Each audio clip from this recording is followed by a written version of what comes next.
So firstly, thank you all for your fantastic presentations. I think that we've all got a serious wrap-up of this topic.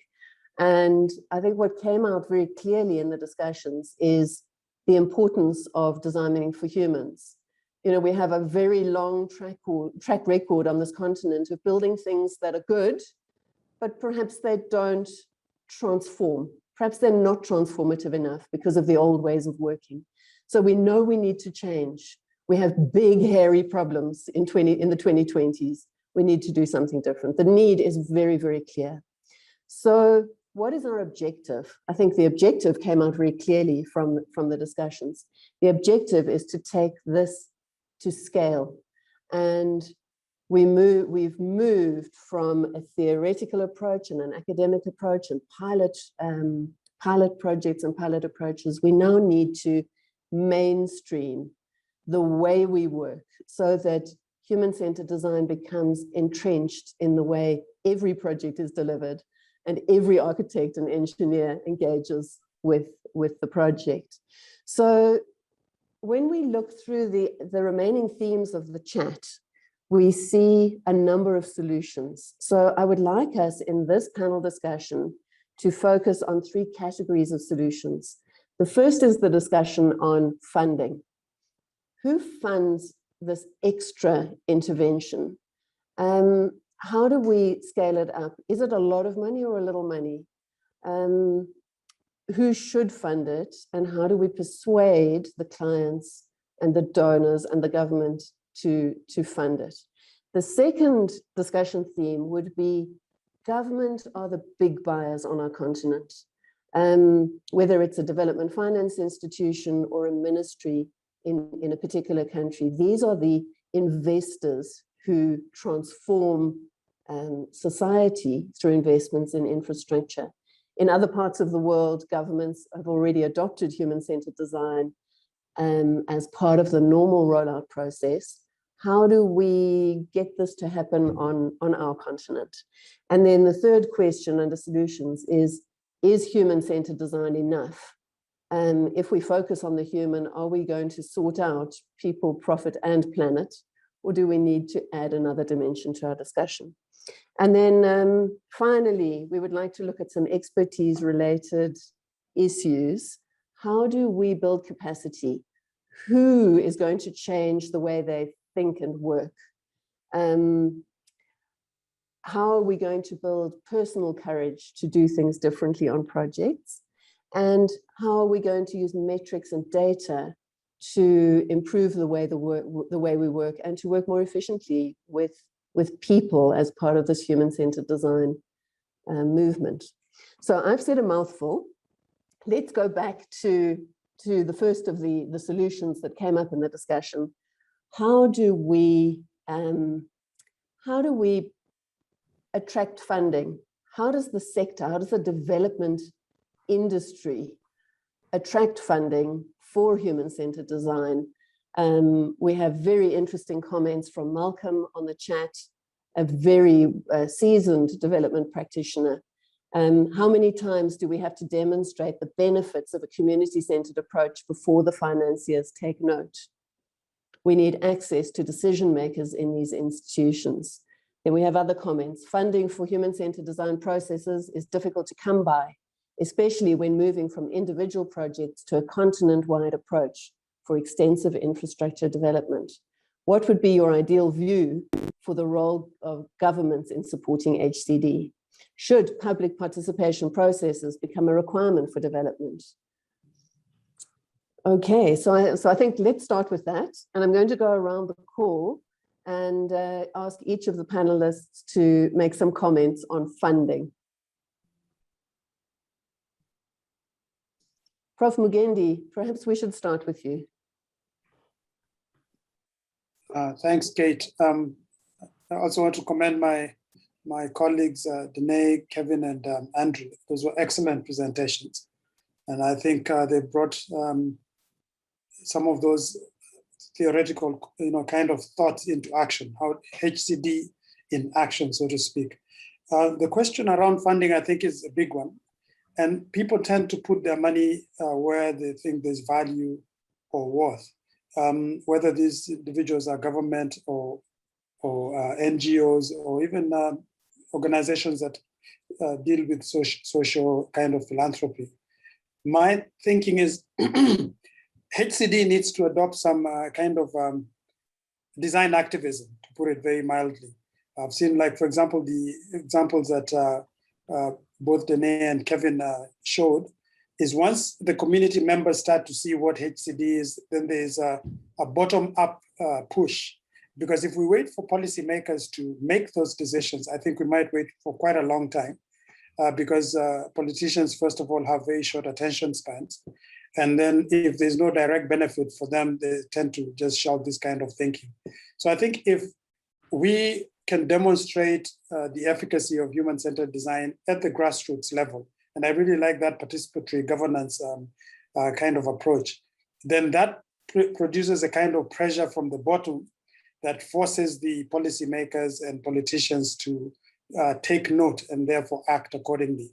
If we don't, then somewhere along the line, there'll be policy, and then when it gets to buy-in at the bottom, that's missing. So I think our focus should be what everyone is doing. Andrew showed us good examples, Kevin and Danae, of how we can, equip the society, civil society and community members with the requisite understanding of the skills that human-centered design brings, because it's about empathy ultimately, and it's about dialogue and conversation and authentic listening. And this is what human-centered design offers. If we now have that, and we have the respect and the buy-in of the communities, they will be the ones to take this matter through a form of design activism to say, we now know. I'm saying this because this is something that happened in a project we did in Cape Town, where we developed some solid waste management systems in Doornbach, which is somewhere near Danun.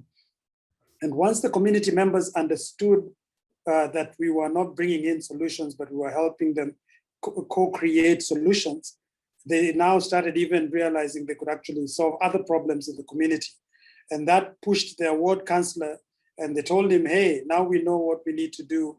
Can you bring the resources we need to make this happen? And I'm happy to report it took a little while, as it often does with any transformative kind of thinking. But now that project actually has come to fruition, and a number of spin-offs have also come out of that. And I think that sustainability has to sit in that space. Thanks.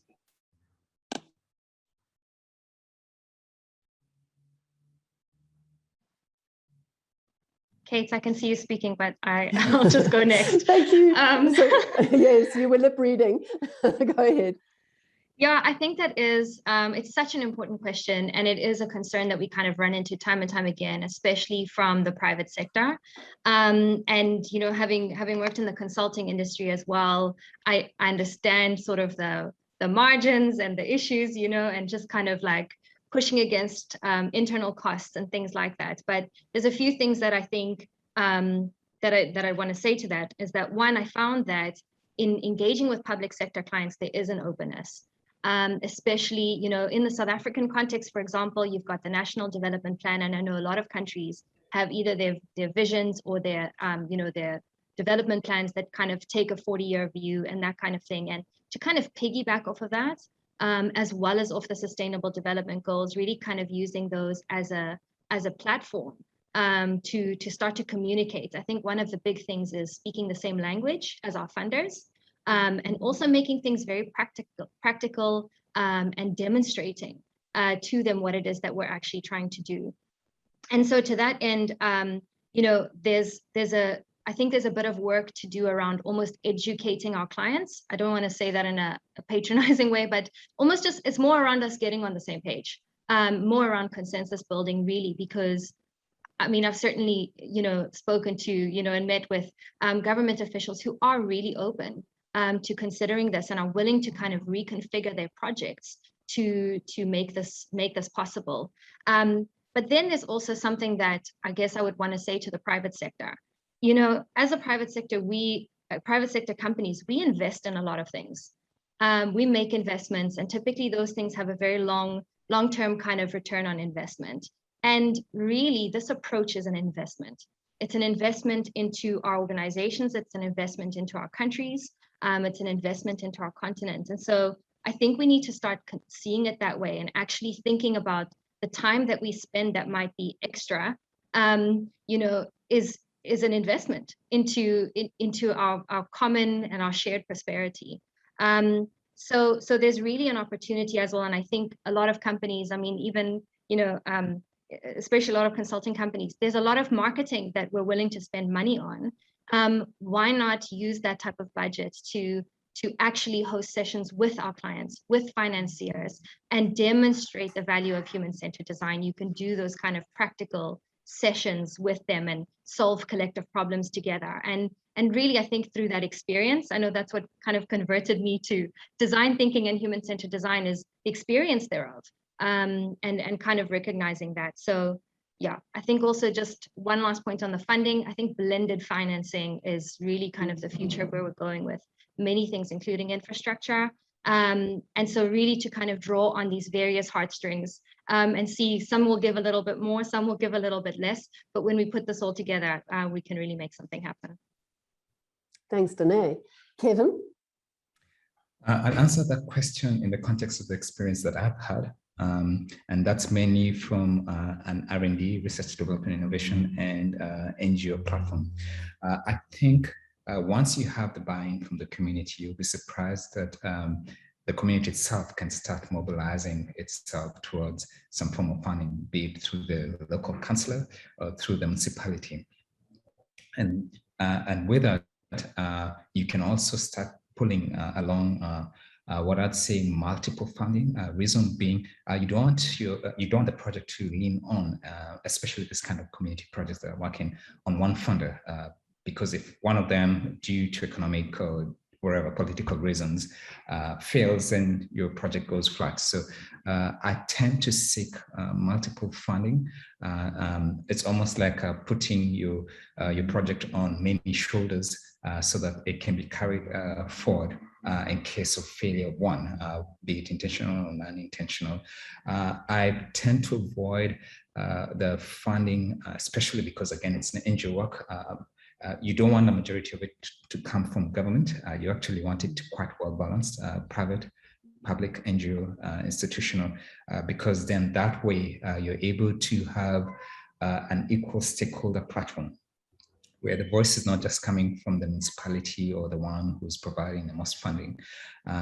With private funding, especially from the private sector and industry, they tend to understand what we want to do quite clearly and better, so they are more lenient.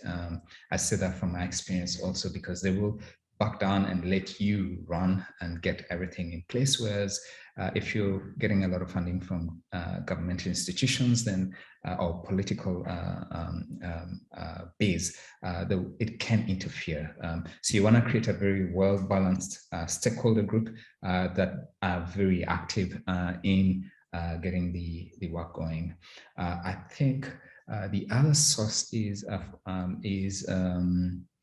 globally there is an awakening of community awareness and engagement. I said that because the success of the work we've achieved has not been by an individual, or I just happen to be the one speaking of the group about it, but I've had, for example, the house in for Gogo Selina. I mean, we designed that with a group of architects in India, and architecture and design and technology has always been quite ahead in terms of global collaboration and connection, you know, so it's very doable to co-create these solutions. I have a group of students from Detroit and another group of students from from Germany, who were able to come together, and that is a very expensive asset that people can give you their time and come together and co-create with you and a community a solution that actually almost takes you 50% through. the hard part to leap, that jump, your heart jumping over the fence, and then the going through the fence is then everybody else who's local, including the community itself. So I think I look at it in those two aspects, the one being the actual design aspect, and if it's grounded in the community, and then mobilizing a global community. I mean, you can go as far as crowdfunding. We've done crowdfunding in platforms, but also just making sure that the stakeholders are at par or balanced with each other. Thank you so much, Kevin. Andrew? Yeah, I think there's three responses I'll give, and the first one I think is actually already starting to pop up in the chat, and that's really a cost value argument that we need to be making. And this is a challenging one, because we as professionals are very much beholden to the brief or to a design outcome. But if we're not looking towards some other improvement, and again, I'll speak to health because I think it's the easiest, it's sort of the easiest one to speak to, and also it's very from my mind. But if we're able to show that there are outcomes, specific outcomes or impacts that the built environment can have in reducing pressures on the health infrastructure or on providers, then that's going to be a cost benefit to who our partners are, and there will be buy-in to that. In the same way, we can take this argument to multiple typologies, whether it's affordable and accessible housing, whether it's inclusionary housing policies, whether it's better education facilities. There are ways that we can start to talk about the design application and improvements in the design, which will have a cost benefit. I do think there's a risk in that as well, because we do need to understand that whether we're human-centered, and this is getting back to the other question too, human-centered, environment-centered, if we're looking at other implications of the built environment on the earth and the resources in which we're using, we have to be cognizant that we're not just going to be beholden to a capitalist mandate or a capitalist outcome. So that's the first point. I'm sure that will come back up. The second one I think is, and this was touched on by Prof. Magandi and Kevin as well, is the need to involve government at every level. So for instance, with this project we did in Ethiopia and Bangladesh, we invited the infrastructure managers from the Ministry of Health to participate with us on those engagement and immersion processes. And so we were asking questions together, and they're hearing responses. It wasn't just a report back. There was actually, there was involvement at every step and every stage. And if that doesn't happen, that doesn't occur, it's going to just end up as a report on someone's desk that's going to get ignored or dusty. And so there needs to be that engagement at every stage. The third thing I'll say, and again, Kevin, I think said this more eloquently, is the need to diversify funding. And yes, I think crowdfunding is a good option. There's also ways that we can think about, especially when we're in human-centered and impact-based design, that we can be looking at research, academia, that we can be looking towards other funding opportunities, which we don't view as traditional models of financing within the architectural profession. And we should be looking at those different opportunities for funding some of our practice, whether it is for a research output or even an ownership output, especially when if we're making a claim about the impact of the value of the work we have, there's opportunities as well for us to take equity in some of those projects in the same vein. So I think there's ways that we can look at how we both stake our reputation on the work we're doing, but also how we look at ways of asking for additional funding from others, whether it's through philanthropy, which requires a restructuring a little bit of the traditional business model of architectural practice, or if it's a way for us to actually invest in the projects intentionally, because we do believe that they will have significant outcome and impact, whether it's societal or financial. And if we truly believe in that, then we should be willing to put our money where our mouth is. Thank you. Thanks so much, panelists. They're very insightful answers to that question. So we're going to move to the next one, the next big question, and that is government bias. How do we build human-centered design capacity in government and mainstream it in government across Africa? So there were 3 questions on the chat that really flagged this issue. The first one is from Paul. The majority of infrastructure development is state-funded or directed. How do we get human-centered design into government structures? Then there was a proposal on the chat that public participation processes should be a requirement on all government projects, not just a community liaison officer engaging workers for the site, but much deeper. The public participation process could encompass everything we've talked about today, from project inception to through design, implementation, and ownership. And then the third question was from Dion. The changes in priorities from IQ to EQ to SQ require a change in how we approach development as built environment professionals. We don't provide products, but improvements to life experience and quality of life of people. How do we improve the perception of built environment professionals in society, which is dominated by political expedience? So 3 interesting questions. Prof. Mugendi, over to you. I think if you want to eat an elephant, you eat a little bit at a time. I'll let some of my colleagues also contribute to this conversation. It's very multifaceted. I think the issue of multiple intelligences appeals to me instantly, because the wicked problems that we deal with today require complex thinking and also collaboration. Traditionally, we trained, built environment professionals to be the experts. And what we found is that because of the nature of these wicked problems, I think, Kate, you called it woolly and hairy, then they get to the point where you realize you actually have limitations as a professional, and you need to co-opt other talent into the mix.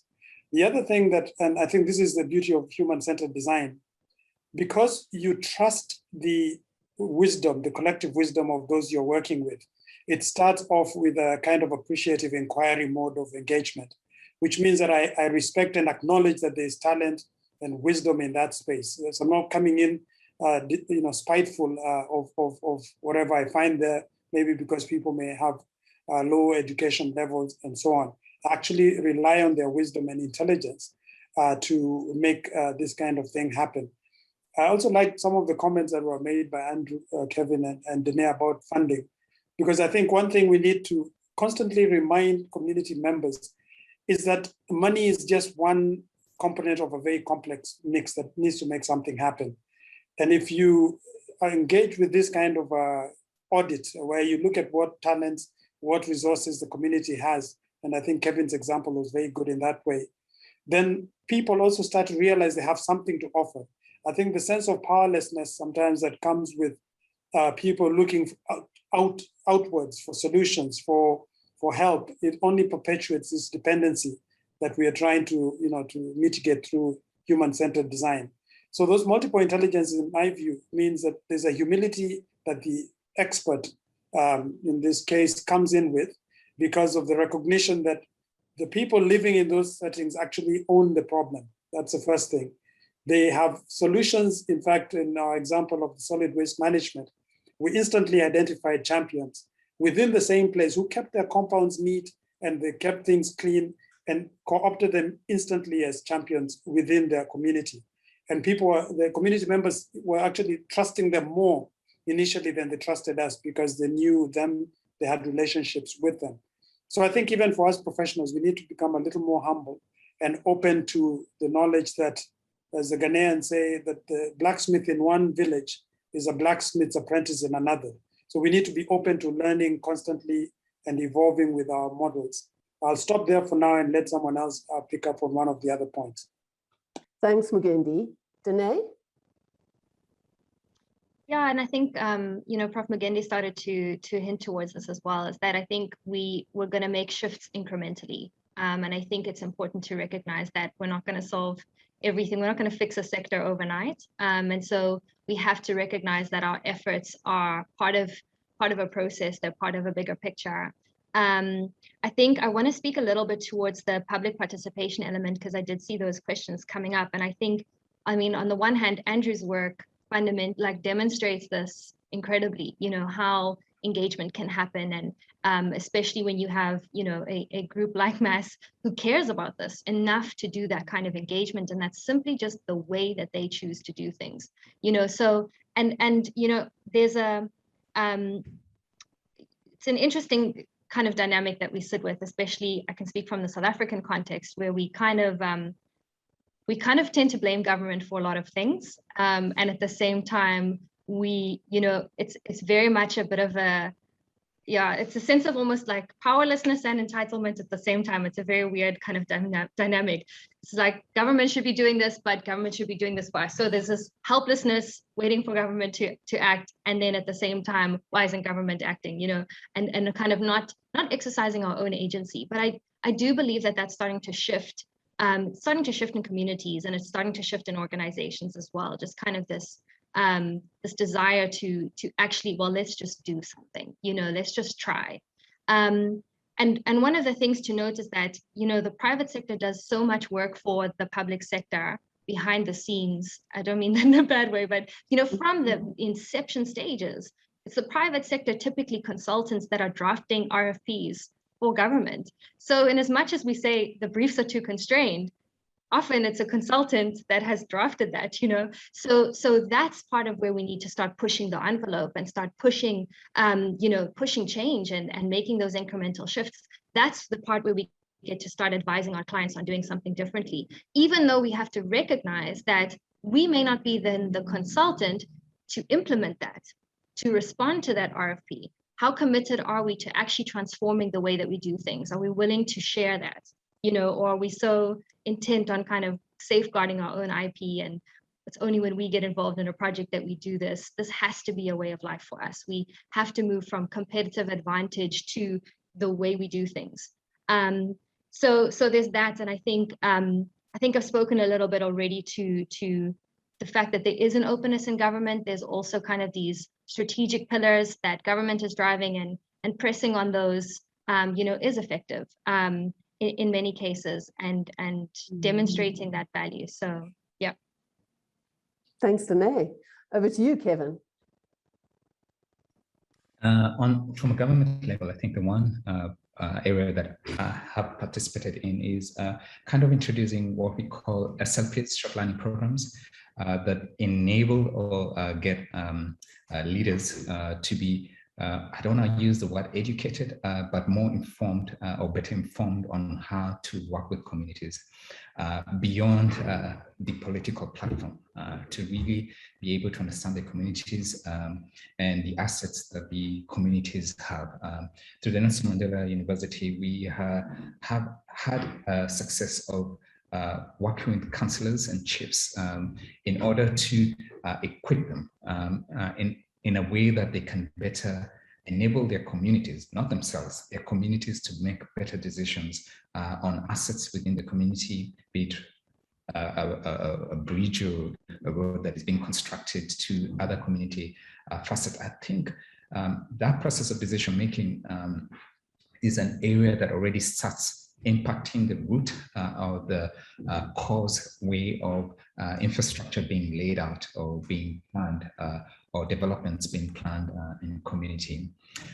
The public participation process can be a tick box exercise very easily if we're not careful with it. I say that because just also from experience, because then it will be a call out for public participation and people come in and kind of tick the box. Everybody was there, the public participation process occurred, but was there an understanding? Was there listening in? Was there conversation? And was the conversation on both ways, as Danae said, or was it kind of the top-down approach? This is what we're going to do instead of what can we do together?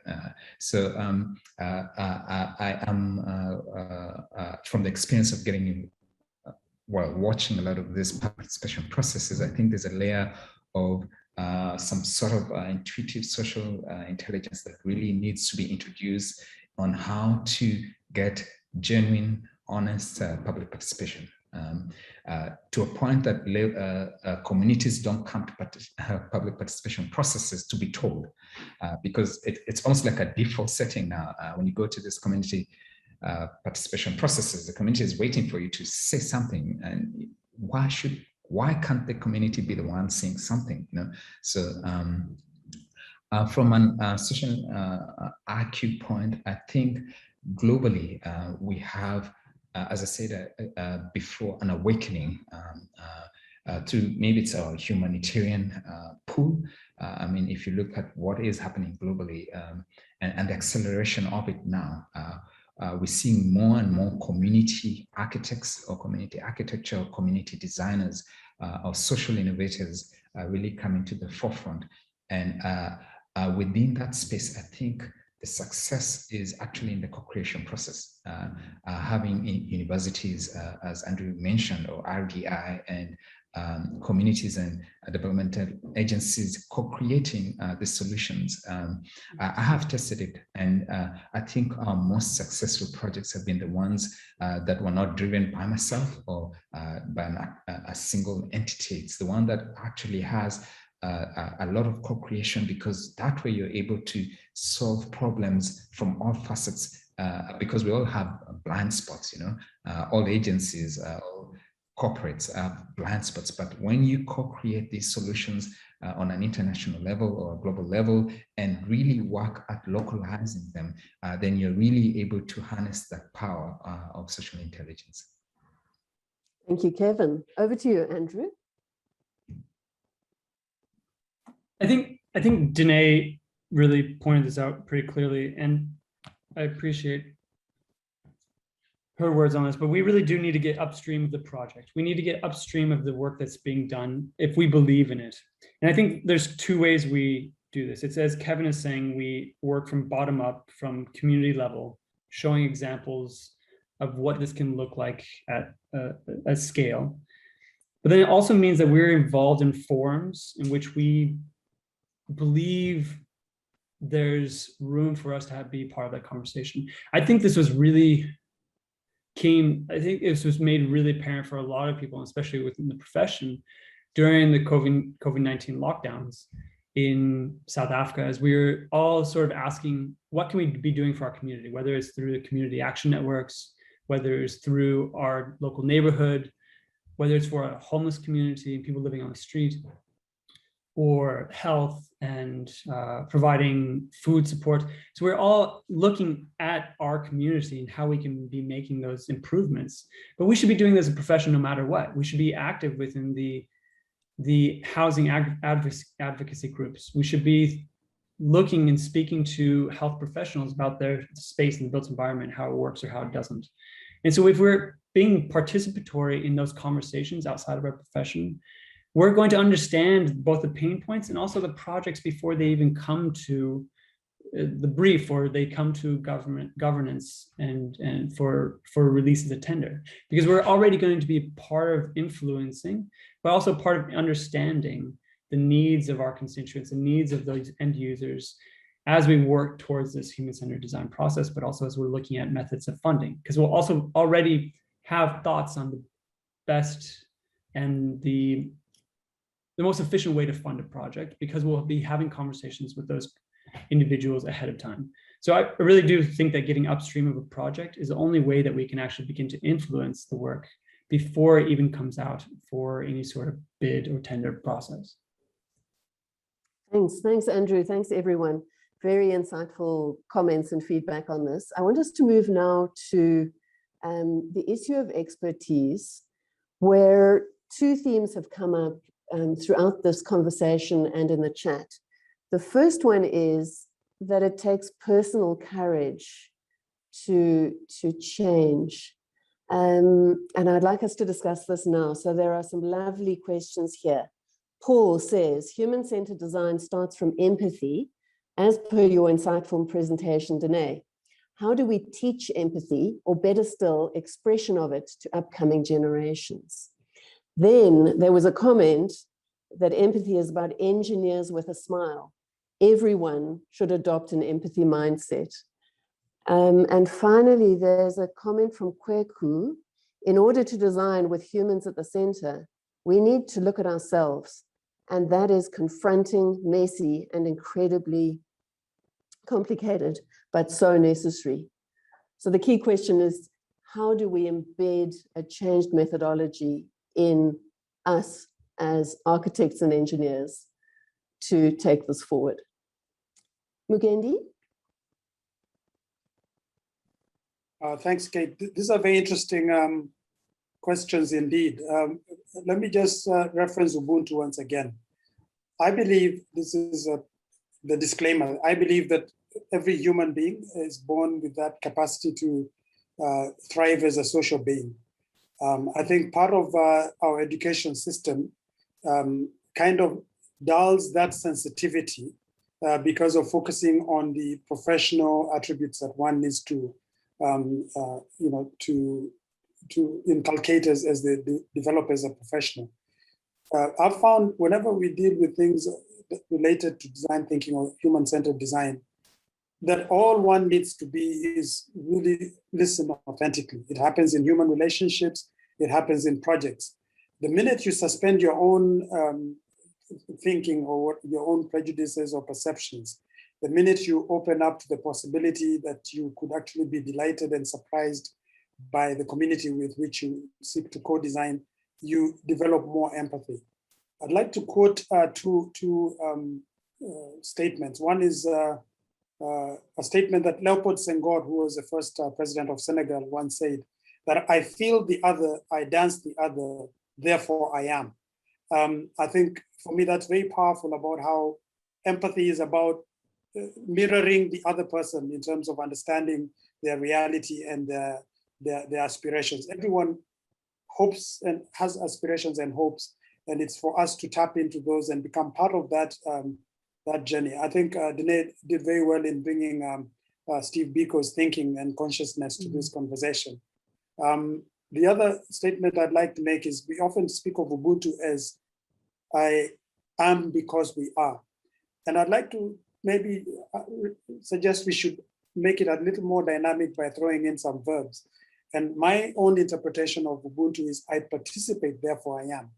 So I think it's a very different take on because it obviously negates the overly Cartesian logic of the person being the center. But I really am not fully human until I participate in the lives of those that are around me. And so empathy for me is something we are born with.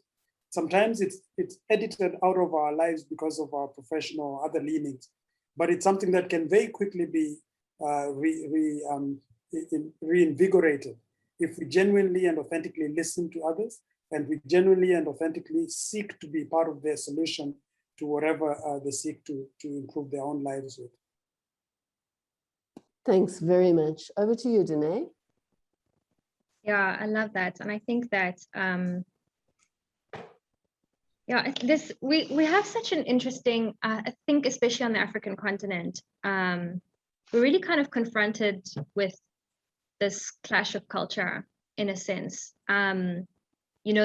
There seems to be this lost kind of communal heritage and communal culture, not lost, but there's this overlay of culture, let's put it that way. It's like palimpsests, and it makes it quite tricky to navigate because we do have this. We have African culture, we have Western culture, very much, especially in the South African context. I think you can see, it's like you're being torn between the two at all times. And I think especially the youth are kind of grappling with this, especially given, some of our educational approaches and things like that. And I think one of the things that we need to do for ourselves, and I did mention this in my presentation as well, though, but I think there's a personal journey that we need to go on. I think there's a personal transformation that we need to be pursuing. I think that we are going to struggle to learn to listen to others if we're not even really aware of what we're thinking, what we're feeling, and to be able to kind of consider that without judgment, to observe that and for what it is, and then try to navigate through it. And I think that in order to engage other people in a similar way, we need to kind of develop that empathy for ourselves. So that's for me kind of the starting point. I think if there's a greater kind of sensitivity to ourselves, to our own aspirations, I think as you delve into that, you can't ignore the fact that this must exist in other people as well. The very same dreams, ambitions, aspirations, goals, desires, fears that I have must be sitting in other people. The big thing then is to not assume that they have the exact same ones, you know, but to then explore that, to explore what are your fears, you know, what are your aspirations, because it's human to have these things living within us. It's human for these things to drive us. So yeah, I do think there's a personal journey, and then I think we can get very far with kindness, being kind to ourselves, being kind to one another. I think especially kind of this time of COVID-19, you know, we've been so challenged with, you know, I guess especially depending on which kind of part of society you're engaging with, especially online, there's a lot of this self-care, you know, how are you coping with this mentally, et cetera, and yeah, just to be aware of that self-awareness is really where it starts for me as well. Yeah, and to explore how that translates. Thanks, Danae. Kevin, as an academic working with so many different universities, do you have a view on how to mainstream empathy? Yeah, actually, the one way I find successful is demystifying our practices, our professions. There is a mystery behind being an architect or being an engineer, or, you know, if we can take that apart and really work with communities to the point where communities understand they're actually designing their own settlements, they're engineering their own infrastructure, and they can participate in that. It already takes us a long way into getting them, well, of course, to buy in, to participate, and to get involved. The demystifying part has, well, I think two elements to it. One is the practice itself, so that we as architects actually help in doing that, or as engineers or designers, where we show and we work with communities and we co-create with them to a point where they are actually able to activate that inherent tool in them.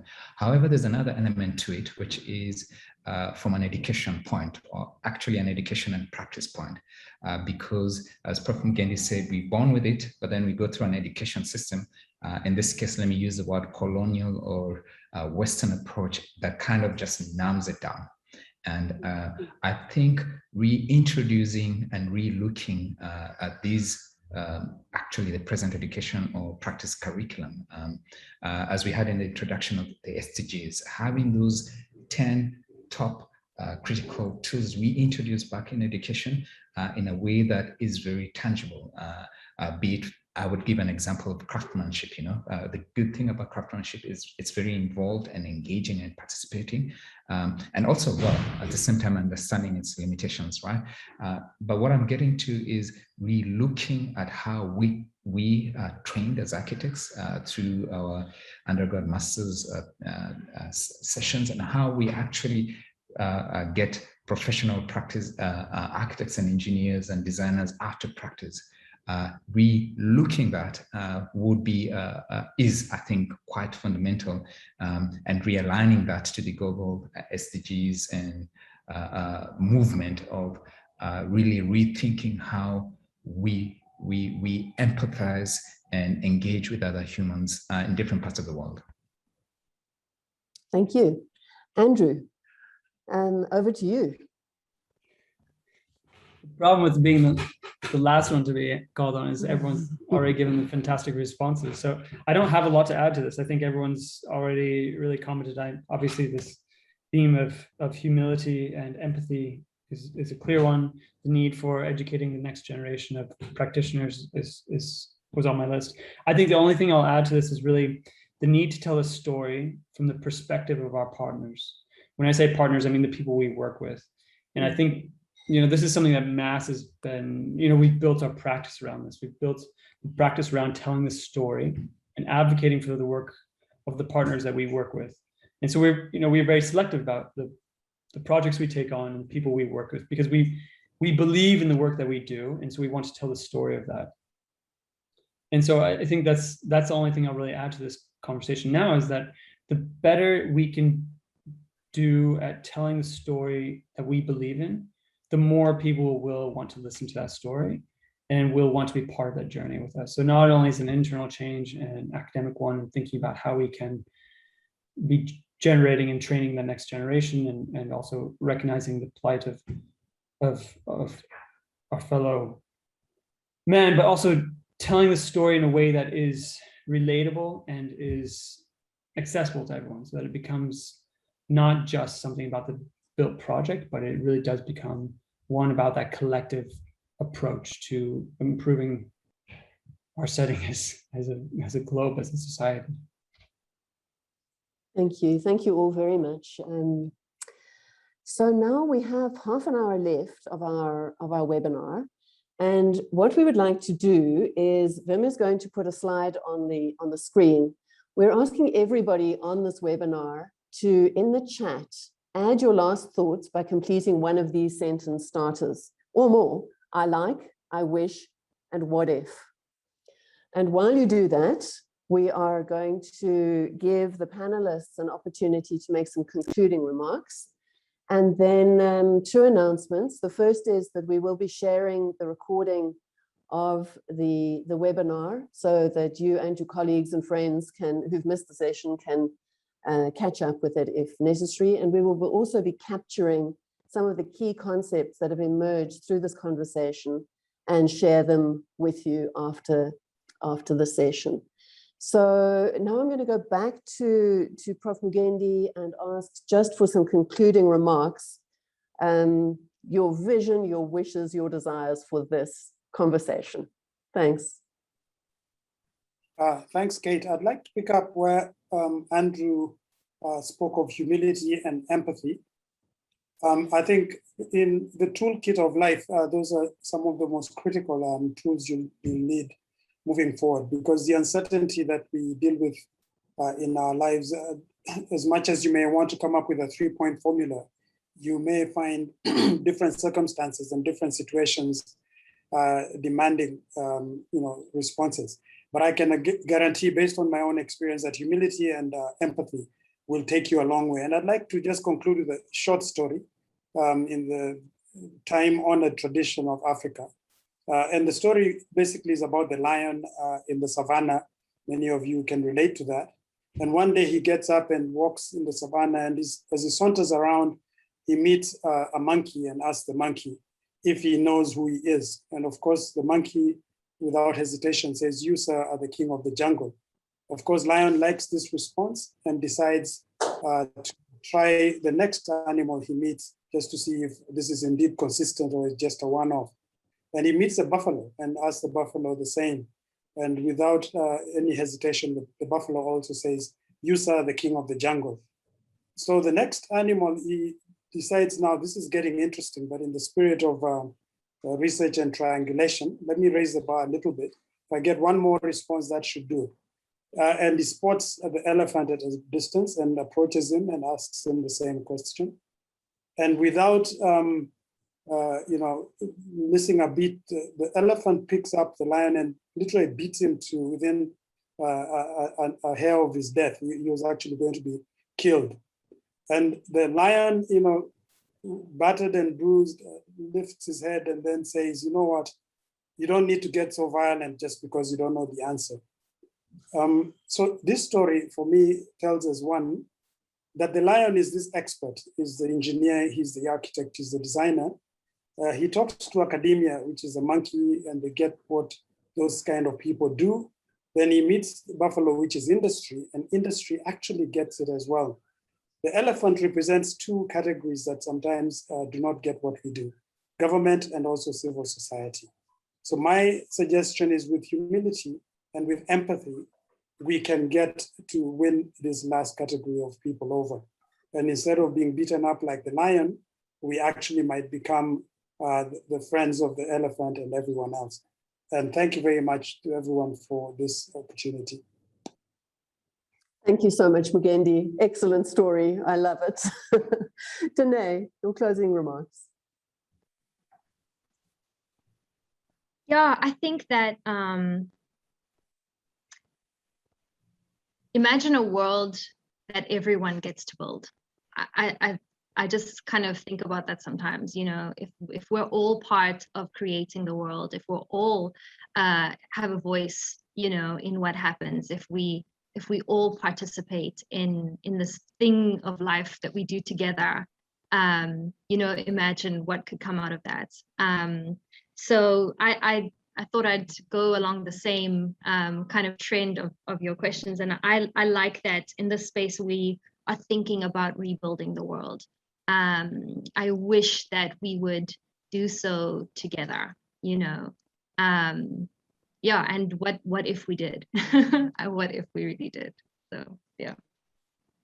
Thank you very much. Kevin.